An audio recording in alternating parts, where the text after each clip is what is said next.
Hello guys, welcome back. उम्मीद करता हूँ आप अच्छे होंगे और पढ़ाई में व्यस्त होंगे। आज हम SSC CHSL tyre first 2021 and SSC CHSL 2020 का जो एक्सपेक्टेड कट ऑफ बताने वाले हैं। एमटीएच की जो डीबी की डेट्स आई है उनके बारे में डिटेल में जानेंगे। उससे पहले जो एसएससी सीएचएसएल टायर फर्स्ट की 2021 के थोड़ा सा बता देते हैं। इसमें 38 लाख के आसपास फॉर्म फिल हुए थे, जिसमें से 14 लाख 15 लाख के आसपास कैंडिडेट अटेंड हुए थे एग्जाम में, यानी कि 50% से भी कम बहुत अटेंडेंस रही थी। 38% इसमें कैंडिडेट अपियर हुए थे, जिसका टायर फर्स्ट का रिजल्ट आ चुका है। कट ऑफ आप सभी ने देख ली होगी उम्मीद है। टायर टू की एग्जाम की डेट जो आई है वो अगले मंथ में 18 तारीख को आई है, तो जी तोड़ के मेहनत कीजिए। डेस्क्रिप्टिव का काफ़ी रोल होता है, 100 नंबर का डेस्क्रिप्टिव होता है, काफ़ी अच्छा मार्जिन होता है इसमें। इस बार वैकेंसी भी बहुत अच्छी आई है, 6000 प्लस इस बार एसएससी 10+2 में वैकेंसी है। तो थोड़ा सा आपको एक कोइंसिडेंस मैं आपसे रिलेट करूंगा। 2015 की जो वैकेंसी आई थी वो उसका जो डेस्क्रिप्टिव पेपर हुआ था 2016 में, वो 18 सितंबर को ये हुआ था। और एक और जो वन मोर कोइंसिडेंस है वो ये है कि सीएचएसएल 2015 में भी एक्सपेक्टेड जो वैकेंसी थी, सॉरी एक्सप्रॉक्स जो वैकेंसी थी वो 6000 थी, जो बाद में बढ़ के 9000 हो गई। तो उम्मीद करते हैं इस बार भी कुछ वैकेंसी बढ़ जाएगी। अगली स्लाइड में चल के हम एसएससी सीएसएसएल टायर 2 के रिजल्ट के बारे में जानेंगे, जिसमें ईडब्ल्यूएस कैटेगरी का 181.92 कट ऑफ गया था, जिसमें 5398 कैंडिडेट उन्होंने टोटल पास किए थे। एससी कैटेगरी का 178.16, जिसमें 5102 कैंडिडेट पास किए थे। इसी तरह एसटी कैटेगरी का 174.53, इसमें 2055 एसटी कैटेगरी के कैंडिडेट पास किए गए थे।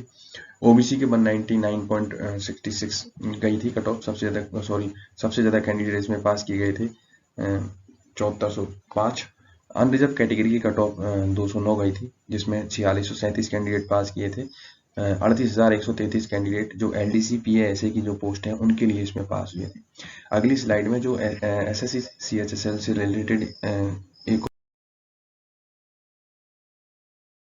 पोस्ट होती है वो डेस्ट और डीओ की होती है। तो इसमें जो ईडब्ल्यूएस की कट ऑफ, इसकी कट ऑफ थोड़ी हाई जाती है। तो ईडब्ल्यूएस की जो कट ऑफ गई थी वो 243 कट ऑफ गई थी, 51 कैंडिडेट इसमें पास किए गए थे। एससी कैटेगरी की 225 गई थी, 101 कैंडिडेट इसमें पास किए गए थे। एसटी में भी 101 कैंडिडेट इसमें पास किए गए थे, कट ऑफ 216 गई थी। ईएसएम की 190 कट ऑफ गई थी, जिसमें 50 कैंडिडेट पास किए गए थे। ओबीसी की 252 पर 51 और अनरिजर्व की 20 कैंडिडेट इसमें लिए गए थे। टोटल जो कैंडिडेट हुए थे ये बाय मिस्टेक हो गया था, 374 के आसपास कुछ कैंडिडेट थे, मैं कंफर्म नहीं हूँ, लेकिन 374 या शायद 374 कैंडिडेट जो डैश डीओ की पोस्ट है उनके लिए पास किए गए थे। मेरे हिसाब से जो फाइनल एक्सपेक्टेड कट ऑफ है उससे पहले 4726 इस बार पोस्ट है टोटल। एसएससी 10+2 की बढ़ने की उम्मीद बहुत कम है, बिल्कुल ना के बराबर है। मेरे हिसाब से जो एक्सपेक्टेड कट ऑफ जा सकती है वो इतनी जा सकती है, इसमें मैंने +-2 का मार्जिन ले लिया है पहले ही। अनरिजर्व में अगर किसी कैंडिडेट के 224 नंबर है तो वो बिल्कुल सेफ जोन में है मेरे हिसाब से। एससी कैटेगरी में 199 पर सेफ है, एसटी में 192 पर सेफ है, ओबीसी में 217 पर और ईडब्ल्यूएस में 204 पर। एक बार फिर मैं आपको बता देता हूँ कि ये एक्सपेक्टेड कट ऑफ है, ऑफिशियल नहीं है, तो कृपया पैनिक न हो और पढ़ाई जारी रखें। इससे पहले एसएससी एमटीएस 2020 की जो डीबी की डेट्स है वो आउट हो चुकी है। डीबी की जो डेट्स अभी आई है उनमें जो फर्स्ट सब वीक है उसी से 6 तारीख से स्टार्ट हो गए, 15 तारीख तक डीबी की डेट आई है। और देखते हैं हम, नोटिस हो रहे हैं एसएससी ने 2022 की भर्तियों के लिए सर्टिफिकेट के जो नियम है वो बदल दिया है। अब अगर आप डीबी के टाइम पर आवश्यक सर्टिफिकेट नहीं दिखा पाएंगे तो आपको अनरिजर्व कैटेगरी में कंसीडर नहीं किया जाएगा, सीधे आपका कैंडिडेचर कैंसिल कर दिया जाएगा।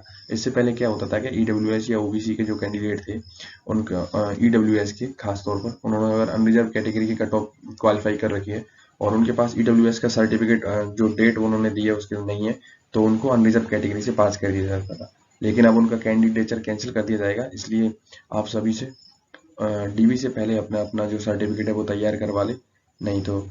और ये जो रूल है वो आने वाली एसएससी ने 2022 की सभी एग्जाम्स के लिए है, जिसमें जेटीएच भी है, जेटी एसएचटी 2022, सीपीओ जेई सारी एग्जाम्स के लिए है। सीएचएसएल में भी ये नियम लागू होने की संभावना है, लेकिन उससे पहले ही अपन सतर्क हो जाए। उम्मीद करता हूँ मेरी दी गई सूचना होपफुली आप समझ गए होंगे। तो उससे पहले चैनल को लाइक शेयर और सब्सक्राइब कर दें। बहुत बहुत धन्यवाद आपका। Thank you.